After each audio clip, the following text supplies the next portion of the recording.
secular country, as well as from the Bible.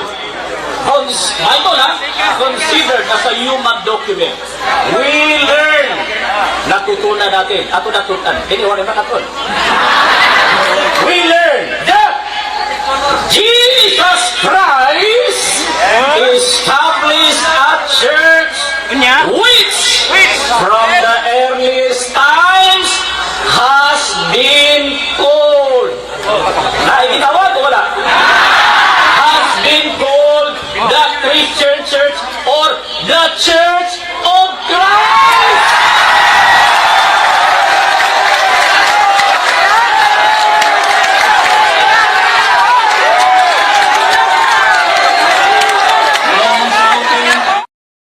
Okay. So, ito ang isa sa mga modus na kumita din sa INC, Iglesia ni Criston Tatag ni Felix Manalo. Bakit? Dahil, una, alam nyo naman na noon pa man, ginagamit na nila ang mga aklat Katoliko laban sa ating pananampalataya, pinagchap-chap. Ang ginamit niya ay ang aklat ni Father Francis Casile, Religion, Doctrine, and Practice.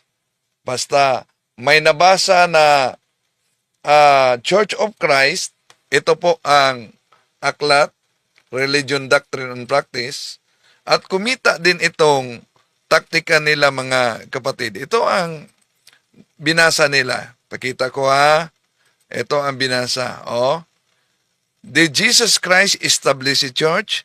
Yes, from all history, both secular and profane, as well as from the Bible, considered as a human document. We learn that Jesus Christ established a church which from the earliest times has been called after him, the Christian Church or the Church of Christ. Yun, sigawan sila. Pero, alam nyo ba kung ano ang Church of Christ na tinutukoy dito? Ito po ang Church of Christ na tinutukoy dito. Ito, makita nyo ang crosshair mga kapatid. Ito, the lessons on the Catholic Church are among the most important in the study of religion.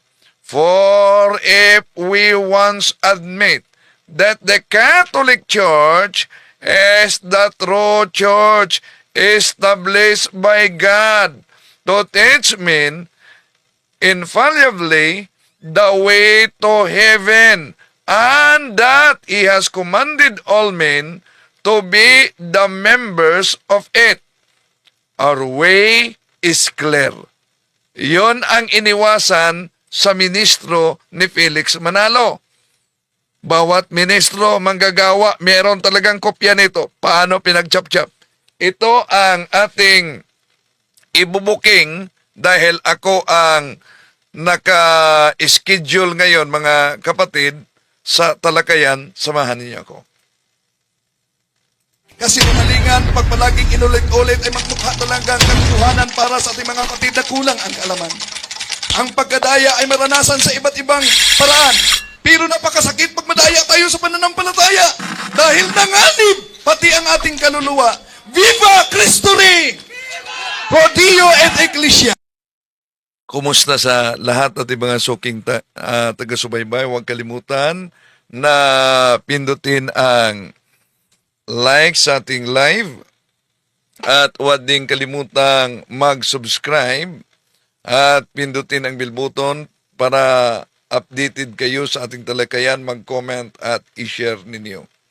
So, Kasi lumalingan, sandali. Ako ang inatasan ngayon sa punto por punto na magtalakay at ito na bahagi. At alam nyo ba na kahit sa Pasugo Magazine at sa mga aklat ni Felix Manalo, iba't ibang founder, although di pa ito ginamit sa debate, pero ba't inilabas natin ngayon itong iba't ibang founders ng Iglesia Katolika daw, kaya nagsusuwaga na dahil meron pang ibang mga pasugo magasin na pwede nating gamitin kung meron mang mga sunod-sunod o may debate tulad sa nangyari nila ni Father Darwin. Halimbawa, tinanong si Ministro Ramel Parba ni Father Darwin dahil ini-insist niya, giniit niya na si Ignacio talaga daw ang nagtatag. Ginamitan natin ng iba't ibang aklat ni Felix Manalo. Anong mapansin ninyo sa debating iyon, mga kapatid? Ang mapansin ninyo ay, una, muntik nang pinabulaanan ni Ramel Parba na ang aklat ay sa kanila. Pakita natin bago tayo papasok sa punto por punto. Kay imo man jong ipamugos nga si San Ignacio may nagtukod sa Iglesia Katolika. Sa di mga makaunawa ng Cebuano, sabi ni Father Darwin, dahil iginiit mo na si Ignacio ang nagtatag sa Roman Catholic Church. Sandali muna, may tanong ako. Tanong ko, Bro Windel, may tanong si True Champion. Tanong ko, Bro Windel, bakit nag-celebrate ang Roman Catholic Church ng New Year ng Roman pagan god na si Janus tuwing New Year's, January, ay pangalan sa pagan god na si Janus? Pag-isagot, maya na. Sasagutin natin yan. Pwede din makapasok. No? Okay. Tuloy natin, Eto, tinanong siya. Dito, dahil ako ang katabi ni Father Darwin at si Bro Paul, Bro Eric, assist din si Father Fran Villegas dito.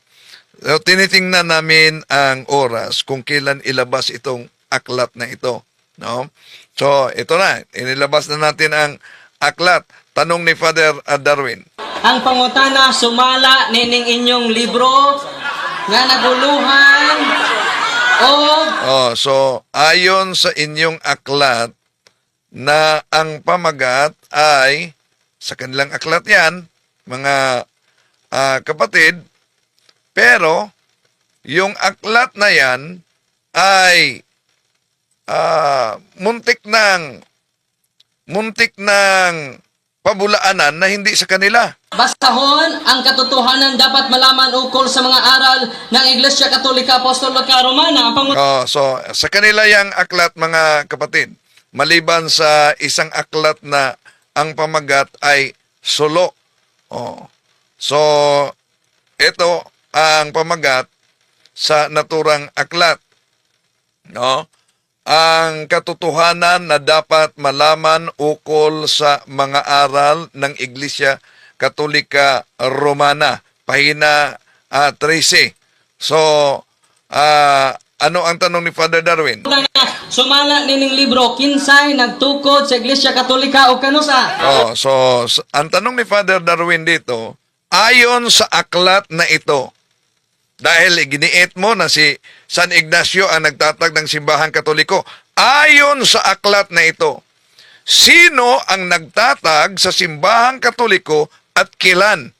Pakinggan natin ang reaksyon. Parang natataranta dito ang mga ministro ni Felix Manalo. Bakit? Dahil sa dami na debate na naharap nila, unang bisis pa lang ito, ginamit ang naturang aklat, mga kapatid.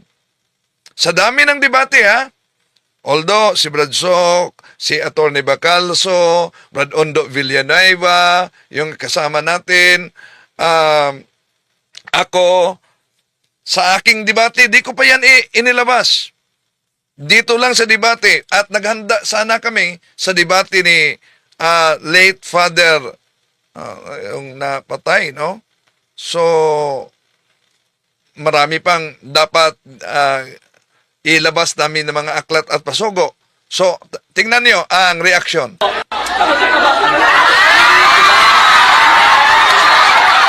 So, ang tanong, nakalimutan kasi dahil pinaghandaan namin ito na plano.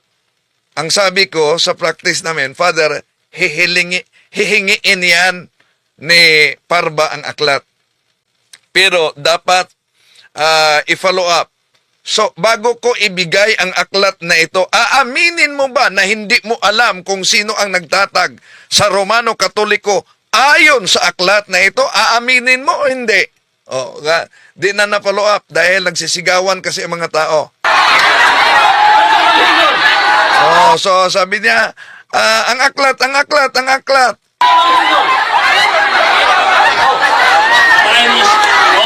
is off. There is a So ibinigay ko ang aklat. request.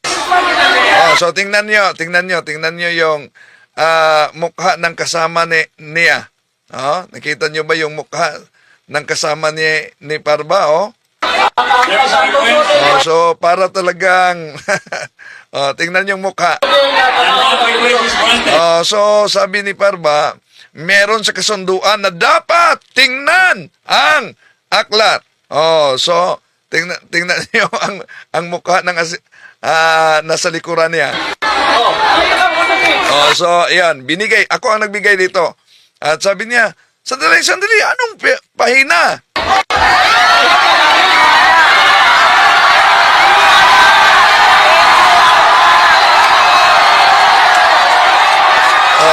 Ito, muntik na talagang pabulaanan niya. Hindi ito amin. Ito, itutuloy natin mamaya mga kapatid. Itutuloy natin mamaya. Abangan ninyo, ako kasi ang magtatapik ngayon. So, pasok muna tayo sa punto por punto. No? Ito'y isa sa mga tatalakayin natin. Napansin nyo? Maliban na natataranta si Parba na ginamitan, hindi lang ito na aklat, meron pang pasugo nila, no? Kaya alam ko na may mga nanonood na INC dahil gusto din nilang malaman ano ang pwedeng gagamitin natin para paghandaan kung meron mang maganap na debate, no? Pero di naman natin ilabas lahat dahil itong debating ito na tinanong ginamit ang kanilang aklat ni Manalo, di pa yan nangyari sa mga nauna pang mga debate. Ngayon sa debate lang ni Father Darwin, no, na nangyari yan. So, ang debate kasi na yan mga kapatid ay si Father Darwin at si Bro Edgar, no? Si Father Darwin at Bro Edgar. At ako ang inaatasan sa National Office na ihanda sila, lalo na sa question and answer. So, naghanda talaga kami. Pero kinabukasan, si Bro Edgar nagkalagnat kasi. So, sabi ni Father Darwin, Bro, si Brad Sok tumawag na ikaw umano ang papalit kay Bro Edgar na haharap sa debate. So, sabi ko kay Father Darwin, hindi yan maaari, Father, na isa versus dalawa. Dapat isa versus isa, Father. Hindi yung isa versus dalawa. Magiging propaganda nila yan. Sabi ni Father, sinong harap? Ikaw, Father. Maghanda tayo. Yan. Naghanda kami. Yun ang mga aklat na ginagamit natin. Pero makita nyo sa mukha ni Parba dito at sa mga kasama, mamaya pakita pa natin mga kapatid. So, pasok muna tayo sa punto por punto dahil ako ang inaatasan ngayon. No, ako ang inatasan ngayon na magtalakay sa mga aklat na ginagamit ng mga ministro ni Felix Manalo. No, dali muna. So, sa mga ministro ni Felix Manalo, isa na ito, ang dami. So, kung nakasubaybay kayo sa iba pa mga video, pinakita na natin dyan mga kapatid, no? Kung anong mga aklat na ginagamit nila at kadalasan gagamitin lang nila pag may debate. No, pinakita na natin sa inyo yan, no? Okay. Dali muna. Tayin muna natin ang nai-accept ako sa punto por punto. So, yon. Di pa ako nila na-accept sa punto por punto. Sige, balikan lang muna natin hanggang makapasok ako sa Zoom. Okay? Dito, ito. Aklat na ito na tinanong ni Father dahil iyon talaga ang kanilang argumento. Si San Ignacio ang nagtatag daw. Kaya ginamitan ng kanilang aklat mismo. Kay imo man dyong ipamugos nga si San Ignacio may nagtukod sa Iglesia Katolika, ang pangutana sumala nining Ayan, binigay ko kay Father ang naturang aklat. So, dahil iginiit mo na si Ignacio talaga ang nagtatag, so tanong, ayon sa aklat na ito, sino? So, ituloy natin ito. Pasok muna tayo sa punto por punto. Okay? Niya during that time. At sabi niya, mag-ingat kayo sa mga tinatawag na lebadura ng mga pariseyo at tapos lebadura ni Herodes. Ang tanong ngayon, ano ba yung konteksto nun? Bakit sinabi niya na mag-ingat kayo sa mga lebadura ng mga pariseyo? Okay, ano ba ibig sabihin nun? Ano ba yung mga pariseyo? Ang mga pariseyo, alam naman natin, ang tawag sa kanilang Jesus ay mapagpaimbabaw, no? Or mapagkunwari. In other words, kung anong they are preachers, no? Preachers sila sa mga sa salita ng Diyos, sa batas ni Moises, pero hindi nakikita sa gawa. So kumbaga yung pinapakita nila sa buhay nila wala dun sa pinapahayag nila. Kitang-kita kaya lebadura. Kaya pala yung pag sinabi mo lebadura, ito yung mga kasalanan ng mga tao nang kitang-kita ng mga tao sa kanila. Bagamat sila ay isa sa mga kilala na alam nila na ng mga tao na sila ay banal dahil sa sobrang talino nila at doon sa dami ng alam sa batas ni Moises, so iniisip ng mga tao si isa talagang napakabanal nila. Ba't alam ni si Jesus na nakakaalam kung anong klaseng tao sila? Yun ang libadura. Kaya sa simbahan, no? Kaya tayo, ano ba yung libadura? Ito po yung yeast na nagpapaalsa sa tinapay. No? Yung makikita mo yung tinapay umaalsa.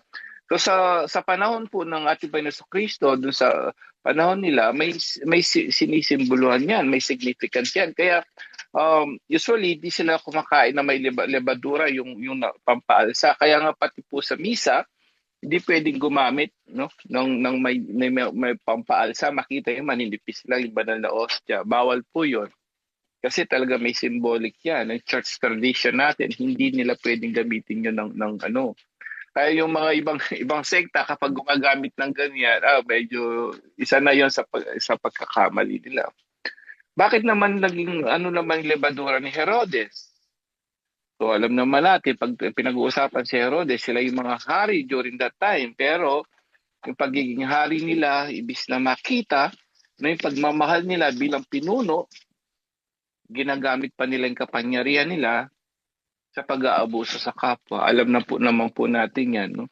Yung kahambugan nila, kayabangan nila, at yung mga kasalanan nila na nakikita ng mga tao. So pinag-iingat ang mga disipulo doon dahil baka magaya nila. Matindi yun kapag alam ng ating Panginoon sa Kristo kung anong kahinatnan ng mga taong ganun. At ang pangalawa dito, ang sabi niya rito, at nag-aalala kasi sila naman, ang pangalawa, yung tungkol sa isda naman, nag-aalala sila, isang isda na lang natitira, paano makakakain? So, pinagsabihan na naman natin pa yun sa Kristo, ano ba kayo? Hindi ba alam? Dalawang senaryo po yun. No? Nagpakain siya ng 5,000 at nagpakain siya ng 4,000. So, dalawang senaryo yun. Hindi magkaiba. Hindi sabi ng ibang ano, bakit dito 4, bakit 5? Ibang ano yun, no? Ibang senaryo po yun. So, parehong pangyayari pero magkaibang senaryo yun. Pinagpakain ako ng 4,000 sa ilang tinapay. Nagpakain ako 5,000 sa ilang tinapay lang. May tinatawag nga kasabihan o sa atin sa bugtong ba, di ba? Anong sabi doon sa bugtong? Ang sabi, ayan na, pero hindi mo pa rin nakikita. Ano sagot doon?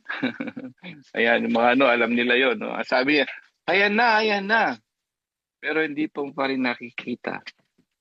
No? Mga nakakaalam, ano sagot doon? Ano sagot doon? Hangin. Di ba? Ma-feel mo yung hangin pero hindi mo siya nakikita. Dito, bakit natin binigyan nandiin yung bugtong na gano'n? Dahil nakita ng mga disipulo, ayun na, nakita na sa mata nila, no? Yung mga pagpapala, yung mga milagro na ginawa ng Diyos sa kanila. Alam nila, nakasama na nila ang Diyos. Sa muling pagkakataon, may isang isda sila, nagdududa na naman sila. Di ba ganun naman tayo? Napakarami mo ng blessings na tanggap sa Diyos. Napakarami mo ng pagpapala, no? Lalo na sa Katoliko. Nung nagdarasal ka, no, sa Poong Nazareno at kay Father Darwin, marami diyan pumunta kay Father Darwin, no? Pero later on, ayun, kahit nakita nila yung mga milagro doon, pero napakarami pa rin nagdududa. Dito po sa Ebanghelyo, pinapaalalahanan tayo. Dalawang bagay po yan. No? Una, yung mga libadura. Ingatan po natin yung libadura natin mismo. Ano yun? Yung mga masasamang gawain, delikado yan. Nakikita ng Diyos ang lahat ng ginagawa natin. So, tapos madalas tayo ngayon, dahil marami tayong alam sa punto por punto ang nangyayari dito. Nag-ano na tayo ngayon, nagpipreach na rin tayo. Ang tanong, sinusunod pa natin ang pinipreach natin. Amen? Pangalawa, ito po yung sinasabi dito na yung ayan na, hindi mo pa nakikita. Lagi ka nang may blessings, lagi ka na. Pero mayroong dumating na pagsubok, natatakot ka pa rin. Sabi ni Lord Jesus sa'yo, wala ka pa bang pananampalataya? Hanggang ngayon ba, kina-question mo pa rin ako?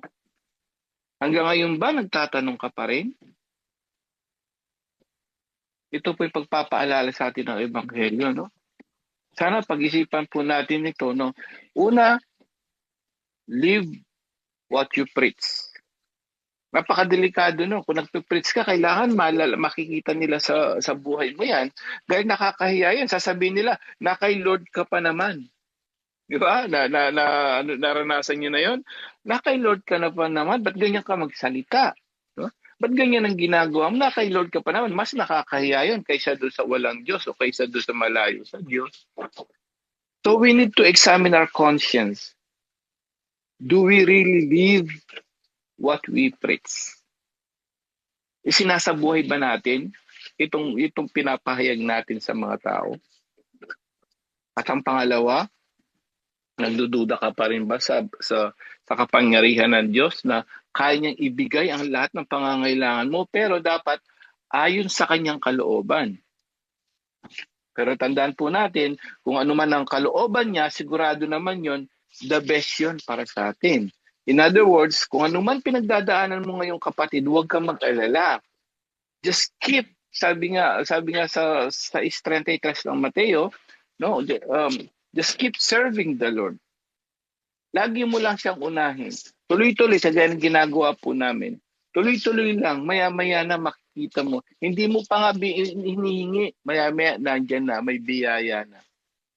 May sinabi niya yun, pangako niya, totoo yun. Seek ye first the kingdom of God and His righteousness, and everything will be added unto you. Unahin mo siya, pag sumikatan mong pagharihan ka ng Diyos, sundin mo kalooban niya, at lahat, pangako niya yun, lahat ng kailangan mo ay ibibigay niya sa iyo. Paalala lang po sa atin yun. Amen. Yun lang po, naway gabayin tayo ng Banal na Espiritu ngayong gabing ito. To God be the glory. Salamat po. Back to you, Bro Jando, and God bless po sa ating magkatapik ngayon, si Brother Wendell Talibong. Bro Jando. Okay, thank you sa iyo, Brother Angel. And then, tinawag ako na dito na po si Brother Wendell Talibong. Ayun, Brother Wendell Talibong ng Ozami City. Brother Wendell, good evening sa iyo, Brother Wendell. Okay, good evening, Brad Jando. Subukan ko na mag-share kung sakali na mag-iba ang audio, Brad Jando. Tanggalin mo na lang, ha? Pakitanggal. Okay. Share. Eto, kumusta? Nag-iba ba? Hindi nag-iba, Brother Wendell. Hindi na nag-iba. Okay. Record. So, ako magta-topic ngayon at ang topic na ating tatalakayin yung kaugnay sa mga aklat na ginagamit ng INC. At isa na ito ang aklat na ginagamit ang kay Father Francis Casele. Kung maalala ninyo sa debate ni Ramel Parba, ginagamit niya ito. Ito po ang naturang aklat. Both secular and Catholic, as well as from the Bible. Bible, considered as a human document. We learn. Natutunan natin. Ako natutunan. Iniwan na katun. We learn that Jesus Christ established a church which from the earliest times has been called. Nakikitawag o wala? Has been called the Christian Church or the Church of Christ.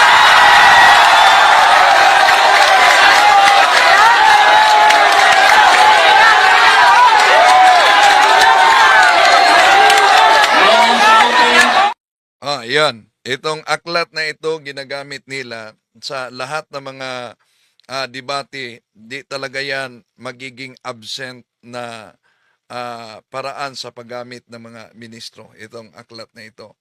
Pero bago natin ipakita ano ba ang nakasulat sa naturang aklat. Dahil, una mga kapatid, giniit talaga nila na ang iglesia ni Kristo na binanggit dito ay walang iba daw kundi ang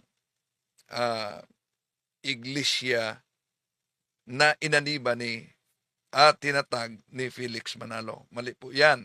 No? Bakit? Kung tingnan natin ang nakasulat kasi sa naturang aklat. Malinaw, sandali, nanap ko muna. Ang nakasulat sa naturang aklat, mga kapatid, napakalinaw po kung ano ang tinutukoy diyan. No? Ito, pakita natin ang page na ginagamit ni Parba. Ito ang pahina na ginagamit nila. Ito ang binasa nila. Sa mga ministro. Dito, makita nyo. Dito. Paragraph 5. Did Jesus Christ establish a church? Yes, from all history, both secular and profane, as well as from the Bible considered as a human document. We learn that Jesus Christ established a church which from the earliest times has been called after him the Christian Church or the Church of Christ. So, nagsisigawa na. Dahil nabasa nila ang Church of Christ, akala na nila sila na ito. Pero, kung tingnan natin ang konteksto sa aklat na ito, mga mahal na kapatid, merong iniwasan. At saang bahagi ang iniwasan nila? Ito, paragraph 2. Nakita nyo? The importance of this article. The lessons of the Catholic Church are among the most important in the study of religion. For if we once admit that the Catholic Church is the true church established by God to teach men infallibly the way to heaven, and that he has commanded all men to be members of it. Our way is clear. So yon ang ah, karaniwang ginagamit nila. Kaya dapat meron din kopya ang mga CFD sa aklat na ito dahil isa sa mga gagamitin kasi nila, sasabihin nila, sige, sabi mo na ang Katoliko ay tatag ng Panginoong Hesukristo. Di po ba? Tanong, pag mabasa ko sa aklat ninyo na may akda ay paring Katoliko, aaminin mo ba na nagkamali ka nang pinatunayan niya na ang iglesyang tatag ng ating Panginoon Hesukristo ay iglesia ni Kristo? Hindi pala kayo. Kaya dapat alam natin ang mga ginagamit nila. Pero, yun ang pinagdikdikan nila kasi, iglesia ni Kristo. Bakit? Dahil opisyal nilang aral ayon sa Pasugo Magazine, na ito, Pasugo Magazine, December 1964, page 32, ni Emiliano Agustin. Kaya iglesia ni Kristo ang pangalang itatawag sa kanila. Hindi sila maaaring tatawagin sa ibang pangalan. Pwede rin itong gamitin sa debate.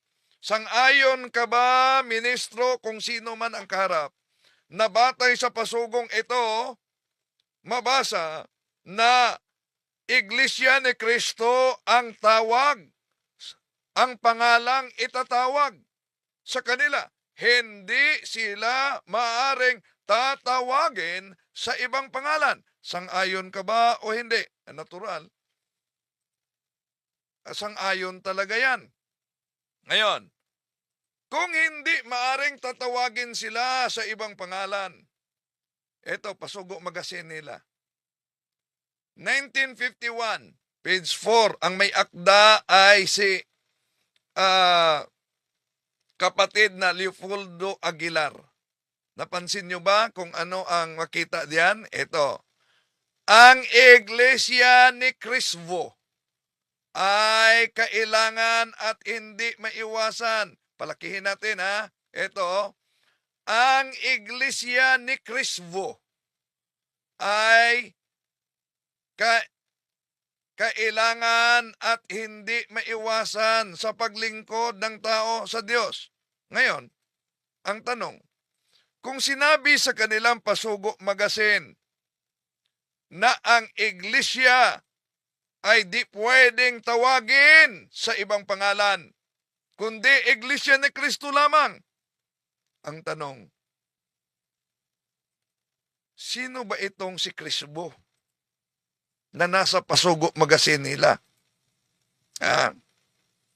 Ang Iglesia ni Kristo ay kailangan at hindi maiwasan sa paglilingkod ng tao sa Diyos.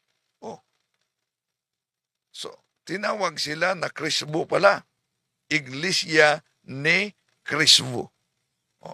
Kaya mag-ingat sa mga ginagamit nila na mga aklat, mga kapatid, dahil pag ginagamit nila ito, sabi na, di ba, malinaw po na ang pinatunayan dito, walang iba, kundi ang Iglesia ni Kristo.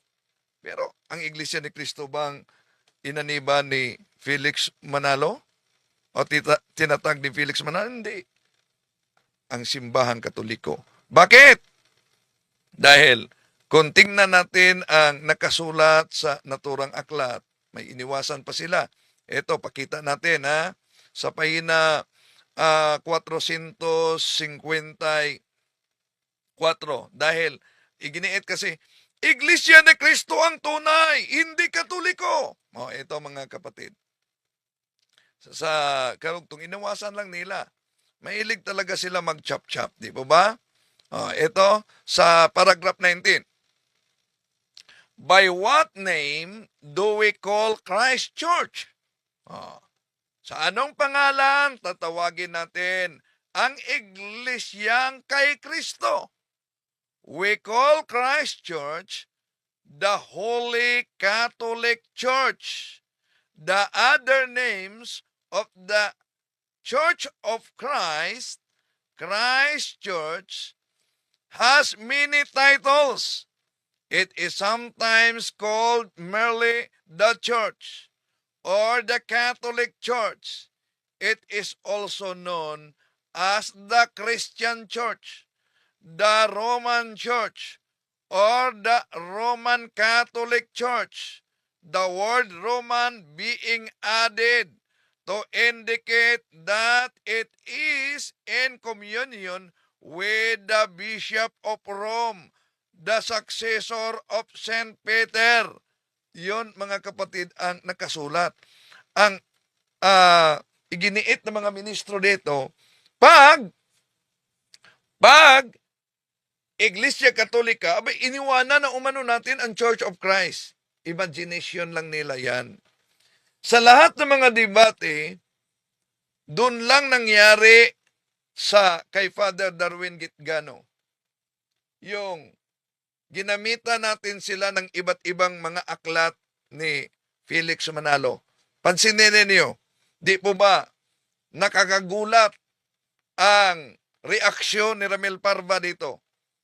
At muntik nang pabulaanan niya ang naturang aklat. Ito, Kay imo man jong ipamugos nga si San Ignacio may nagtukod sa iglesia so sa mga di makaunawa ng Cebuano, sabi ni Father Darwin, dahil iginiit mo na si San Ignacio talaga ang nagtatag sa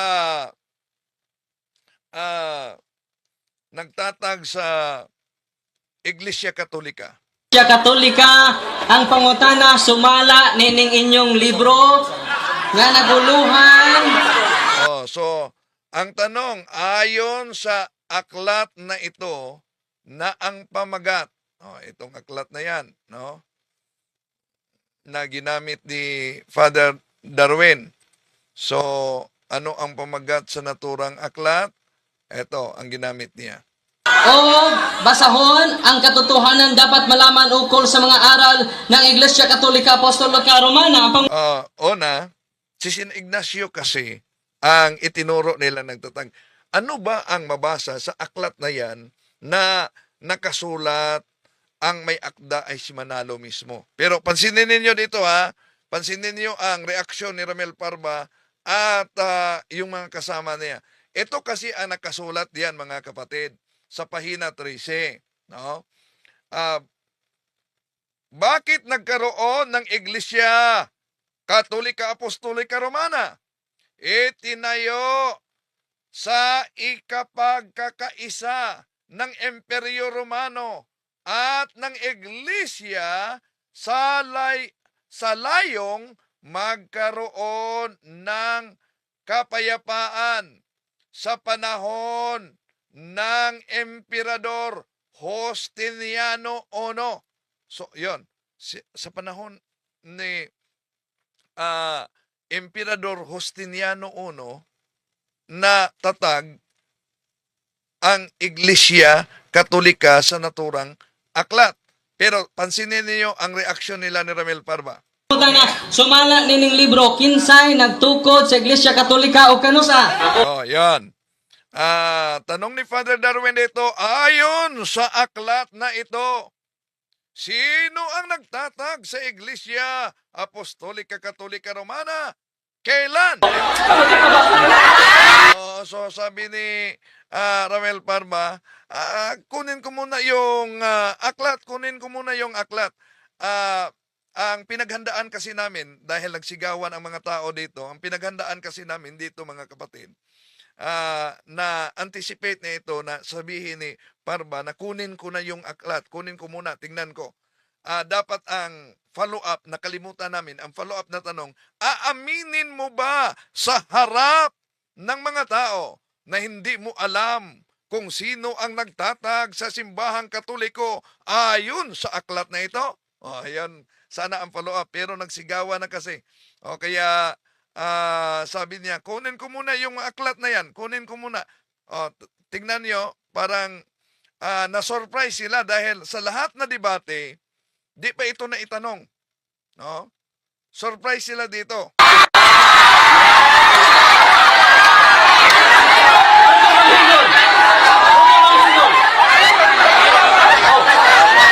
Tingnan nyo, kahit ang mukha sa kaniyang kasama na ministro, sa likuran niya, surprise talaga sila.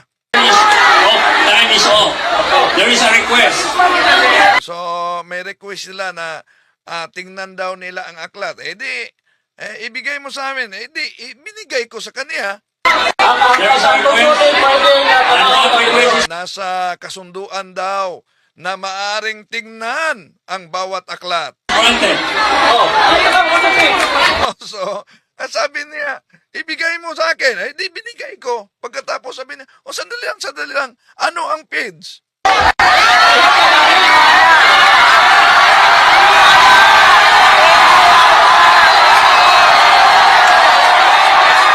Sinabi ko, yun, yung page na yan. Wait, public. Time is off.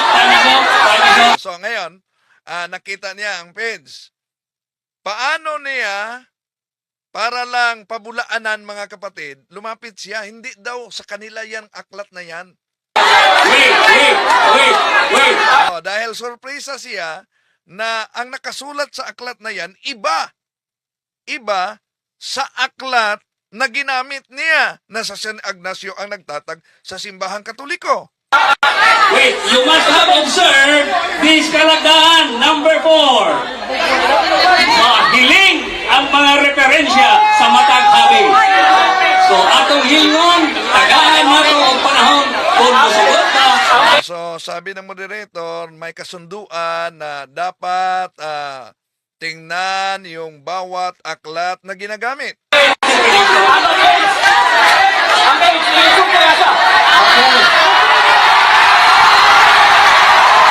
So, sinabi ko na sa kanya mga kapatid kung ano na page. Sabi pa niya, asan dito?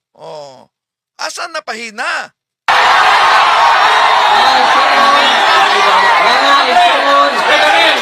Time is off. So ano na pahina daw ang sinasabi mo? Sinabi na natin, tinuro na natin kanina. Tiningnan na niya. Pero nag-isip pa siguro paano niya sagutin ito. Kaya binalik niya, ano na page? Dahil marami daw umano. So ano na page?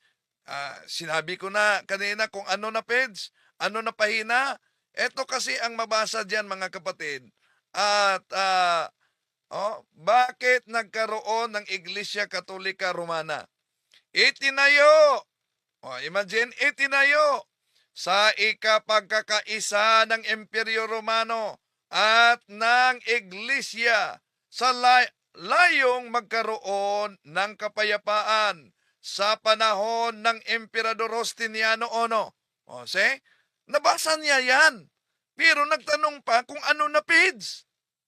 Para lang magiging saved by the bill. Okay.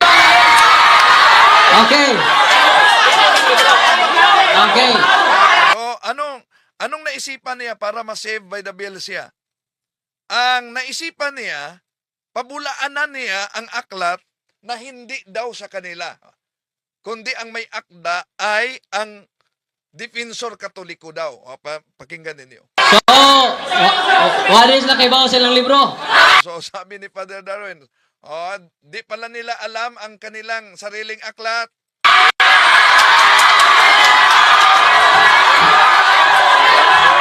Kunin sana ni Father Darwin ang aklat pero ayaw ibigay ni Parma.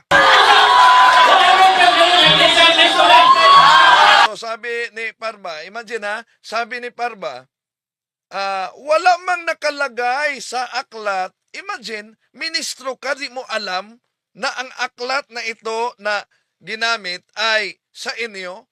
Wala daw nakalagay na Iglesia ni Cristo. Dahil ang pamagat kasi sa aklat, mga katotohanan dapat malaman to. Sandali muna. I-change natin.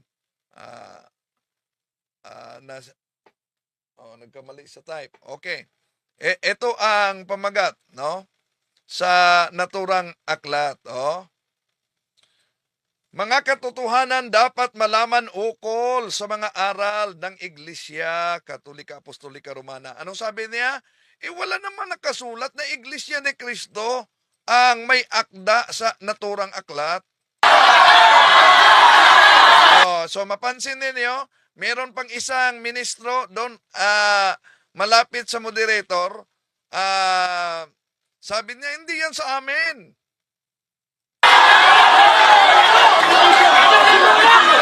Kahit na yung mga ministro na nasa likuran, natataranta na sila, hindi yan sa atin. Time is up.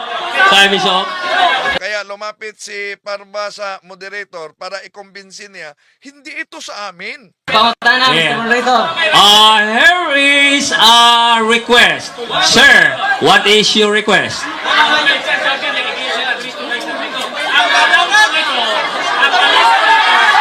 Sabi niya, ang may akda nito ay Defensor Katoliko. So pinabulaanan talaga niya. Pinabulaanan talaga niya, mga kapatid, na hindi yan sa Iglesia ni Cristo. At doon, pumunta siya sa kanyang microphone. Pansinin ninyo, Pero ipinakita ni Father Darwin ang may akda na si Manalo. Okay. Okay. Pansinin ninyo, pansinin ninyo. Eto, lapit na siya sa kanyang microphone. Sa'yo magsusulat. Okay. Interpellation. The request is granted. Ang himawa na ko ani, ang gasulat ani, Defensor Katoliko. So, yan. Imagine, sa kanila mismong aklat, anong sabi niya? Ang alam ko, ang nagsulat nito ay Defensor Katoliko. Imagine, pag mahirapan na sa tanong, gamit ang kanilang aklat, pabulaanan nila. Pabulaanan nila, hindi daw sa kanila. Sino ang may akda? Ang himawa na ko ani, ang gasulat ani, Defensor Katoliko. So, ang nagsulat daw, Defensor Katoliko, Tagalog. So, ipinakita namin kung sino ang may akda. May pangalan ni Felix Manalo. Ang isulti na ko, walay writer daw, ay Wala daw writer, walang writer. Ito writer na. Ipakita ang debate. Yan. Nang nakita na mga kapatid, kung sino ang may akda sa naturang aklat, di ba napansin niyo? Na sabi niya, ang alam ko, ang aklat na ito ay ang nagsulat Defensor Katoliko Tagalog. Ngayon, ipinakita namin ang sinong may akda. Sabi niya, sige, sabihin niyo ano na pahina.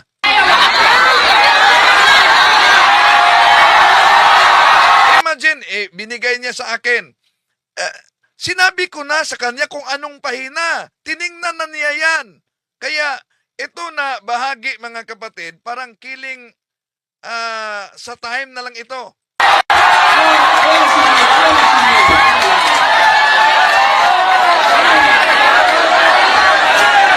So, tingnan nyo. Di pa niya sinagot na batay sa aklat na ito, sino ang founder.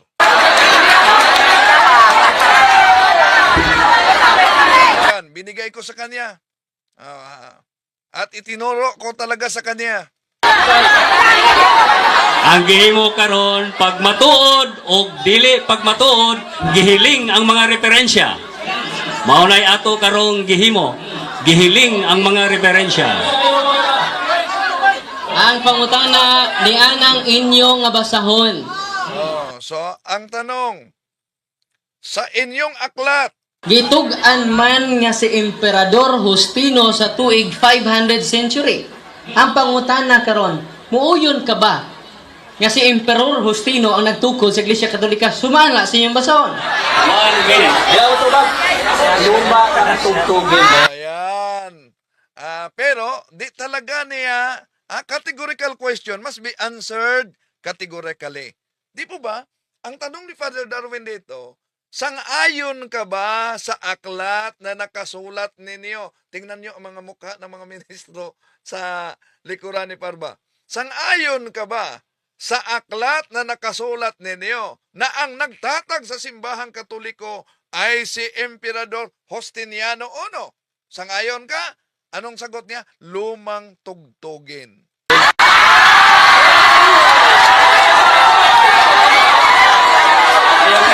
So, killing the time talaga, killing the time. Napansin nyo ba? Oh, makita ninyo ang page sa naturang aklat na kinulayan ko pa. Yung tinanong niya na, saan na page? Saan na page? Itinuro ko na yan sa kanya. Pero gusto pa talaga niyang ubusin ang oras.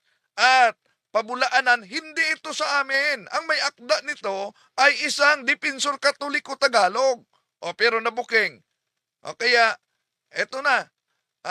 Ano kaya ang kanyang sagot? Sang-ayon ka ba sa nakasulat diyan na ang nagtatag sa simbahang Katoliko ay si Emperador Justiniano ayon sa inyong aklat? Oh, so yun lang, paulit-ulit. Lumang tugtugin na. Anong bagong tugtugin niya?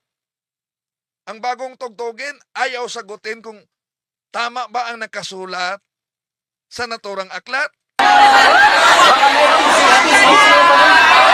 So 1960 issue pa. Di alam niya na sa kanila yung aklat na yan, 1960 issue, di alam niya. Bakit sinabi niya? Sa nalaman ko, ang may akda nito ay isang Depinsor Katoliko Tagalog. Pero di naman tinanong ni Father Darwin kung kailan yan naisulat ang naturang aklat. Di po ba? Ang tanong ni Father Darwin, sang-ayon ka ba sa nakasulat sa aklat dahil sabi mo si Ignacio ang nagtatag. Ngunit iba naman sa aklat ni Manalo. Anong sabi niya? 1960 pa raw umano ang naturang aklat. Sagot ba yan sa tanong ni Father Darwin? Diba? Ari ato lang.